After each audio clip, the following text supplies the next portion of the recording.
이어서 환자 쪽 목소리도 들어보도록 하겠습니다.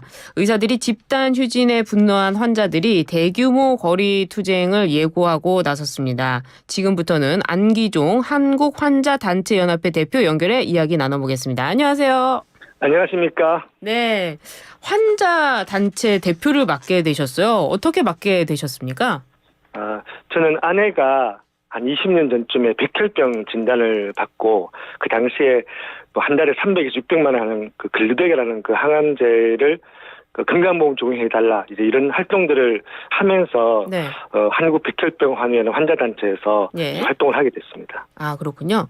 서울대병원 교수들이 휴진 철에 이어서 빅5로 불리는 병원 교수들도 지금은 좀 한 발 물러선 상태입니다.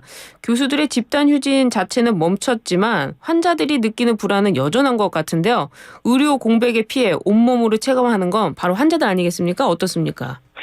지금 빅5 병원에서 뭐 서울 성모병원 같은 데서는 무기한 이제 유예 이렇게 했지만 예. 여전히 신촌 세브란스 병원이나 서울 아산병원은 집단 휴진을 하겠다고 지금 하고 있는 상황이거든요. 아, 그렇군요. 근데 문제는 뭐냐면 환자들이 피해는 피해도 중요하지만 네. 환자들 투병 의지가 제일 중요하거든요. 그렇죠. 사실 환자가 불안하면 치료를 받지 못할 수 있다는 그 불안감이 예. 치료에 굉장히 안 좋은 영향을 미칠 수밖에 없어서 예. 환자들 굉장히 지금 답답하고 특히 환자 보호자들 같은 경우는 정말 안타까우면서도 이 상황에 굉장히 분노, 울분이 가지고 있습니다. 그렇죠. 이 환자 피해 대부분이 사실은 이 상급 종합병원에서 발생을 했습니다. 아무래도 중증 희귀질환 환자가 많을 것 같은데요. 현재 어떤 상황입니까? 그러니까 지금 약간 올해 2월 20일 날 전공의 집단 사직으로 이제 이 오류 공백 사태가 발생했는데 초반에는 굉장히 심각했었습니다. 그 당시에는 그래요. 수술이나 항암 치료 이게 연기되면서 실제 그 사이에 재발했던 환자들도 많이 발생하면서 그러니까요. 심각한 문제였는데 그게 한 3월달, 4월달 한 달, 두 달 지나면서 이제 더 이상 지체되면 환자들이 사망할 수 있으니까 네. 그때부터 환자들이 치료를 받기 시작하면서 여론도 안 좋아지면서 이 병원에서 주로 중증 환자, 희귀 질환 환자에게 좀 집중해서 치료를 하고 있는 상황입니다. 그러다 보니까 오히려 지금은 역시 여전히 피해는 있지만 우리가 예상했던 것만큼 심각한 상황은 아니거든요. 근데 문제가 뭐냐?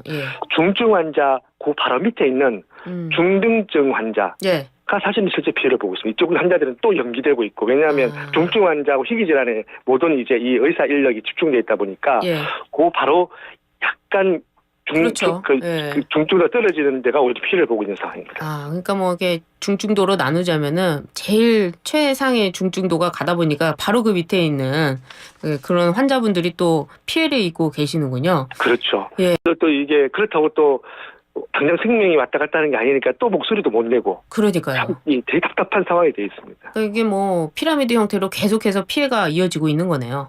예. 예, 길어지는 의료 공백 사태에 분노한 환자들 집단 행동을 계획하고 있다고 하는데요. 다음 달 4일 종로구 보신각 앞에서 환자와 보호자 1000여 명이 참여한다고 하는데 환자들이 이렇게 단체로 목소리를 내는 건 처음이죠? 저도 한 20년 동안 환자단체에서 활동했지만 이 정도 규모로 모이는 건 사실 처음입니다. 그리고 한번 생각해 보시면 이렇게 모일 수가 없습니다. 대부분 다 투병하는 환자이기 때문에 사실 이렇게 대규모로 모일 수 있는 상황이 사실 아니고 그리고 이렇게까지 모일 수 있는 그런 이슈가 있지는 않았었습니다. 그랬죠. 예.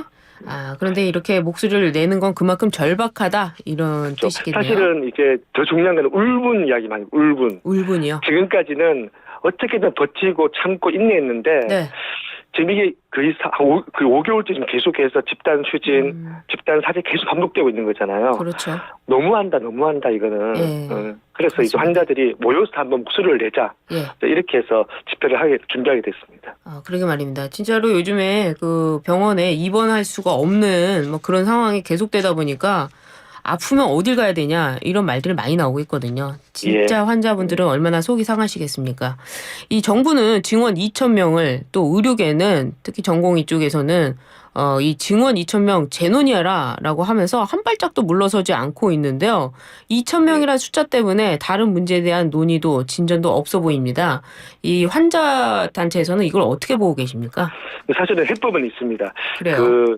이게 의대 정원을 2,000명 정원하면서 정부가 의료계 특별위원회라는 위원회를 꾸렸는데 여기서 이 정원된 이 의사 인력이 필수 의료나 지휘구로 할 수 있도록 만들겠다고 했는데 사실은 의료계에서 전문의들을 믿지 않았거든요.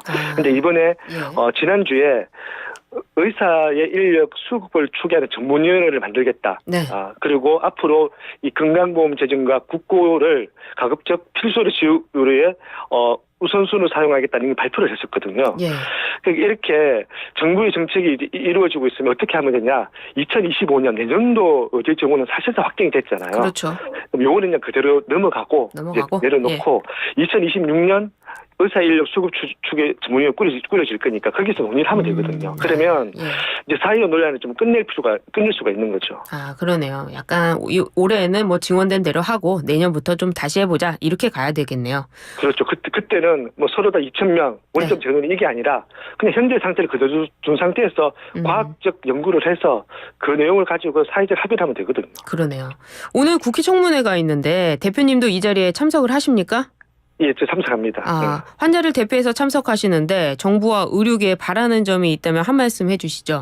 그 의료계에 바라는 점이라면 정부의 정책이 반대하면 정부를 상대로 계속해서 싸워야 되는데 환자의 이 생명, 이 불안, 피해를 도구로 하지 않았으면 좋겠고요.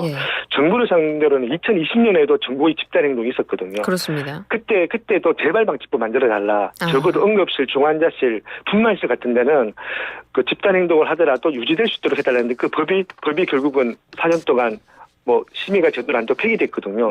정부도 입법 발의를 할 수 있으니까 발의하고 그렇죠. 또 국회에 가서도 국회에서도 재발방지법 만들어달라 이렇게 요구를 할 계획입니다. 그렇습니다. 의사는 대체 불가능한 인력 아니겠습니까? 의사가 환자를 보지 않으면 어디서 뭐 데려올 수도 없는 건데요. 그렇지만 또 의사들 입장에서는 환자들과의 그 관계 때문에 다시 돌아오는 의사도 있습니다. 밤낮 없이 또 환자를 지키는 의사들도 좀 많지 않습니까? 어떻습니까? 그렇죠. 지금 현재 환자들이 의사에 대해서 굉장히 강하게 국민들 입장에서 굉장히 비난하고 있지만 왜 못하냐. 지금 남아서 의사들이 환자를 치료하고 있잖아요. 전공이 9,000명이 떠났지만 현재 남아서 치료하시는 분은 또 의대 교수님들하고 지금 전임이 가고 있거든요. 그러니까 환자들이 피해를 보고 있음에도 문제 제기를 못하는 거예요.